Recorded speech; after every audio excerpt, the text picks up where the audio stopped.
समाजाप्रती कृतज्ञता व्यक्त करणं काय असतं ते या चिमुरड्यांनी दिवाळी निमित्त दाखवून दिलंय। खाऊचे पैसे खर्च न करता फटाके खरेदीला फाटा देत या मुलांनी स्वतः फराळ तयार केला आणि गरजू लोकांच्या घरात दिवाळीचा फराळ देत अनोखी सामाजिक बांधिलकी जपली आहे। फराळासोबतच उठणं आणि दिवा लावण्यासाठी पणती देत जिल्हा परिषदेच्या शाळांनी हा उपक्रम राबवला। या शाळेचा उपक्रम अतिशय स्तुत्य आहे की समाजाशी जी कृतज्ञता व्यक्त करायची असते ती ह्या मुलांनी उत्स्फूर्तपणे व्यक्त केली।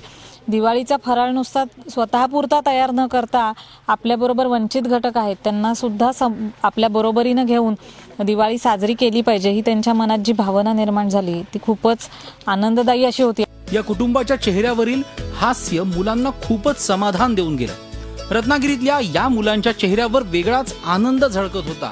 फटाके वाजवून प्रदूषण होतं त्या आपण फराळ वाटून जे चेहऱ्यावरचं समाधान असतं चेहऱ्यावरचं छोटंसं हसू असतं ते आम्हाला खूप समाधान देणार असतं। मी कधी दिवाळी साजरी करतच नव्हते मिस्टर गेल्यापासून। त्या मुलांनी आता हे एवढं केलं माझ्यासाठी बरं वाटलं। असं त्यांनी मुलांनी पुढे करू अशी इच्छा आहे। दिवाळी म्हणजे प्रकाशाचा आणि आनंदाचा सण। या विद्यार्थ्यांनी गरीब कुटुंबांसोबत आपला आनंद शेअर केला। सलाम त्यांच्या या शेअरिंगच्या भावनेला। प्रणव पोळेकर, झी मीडिया, रत्नागिरी। झी 24 तास रहा एक पाऊल पुढे।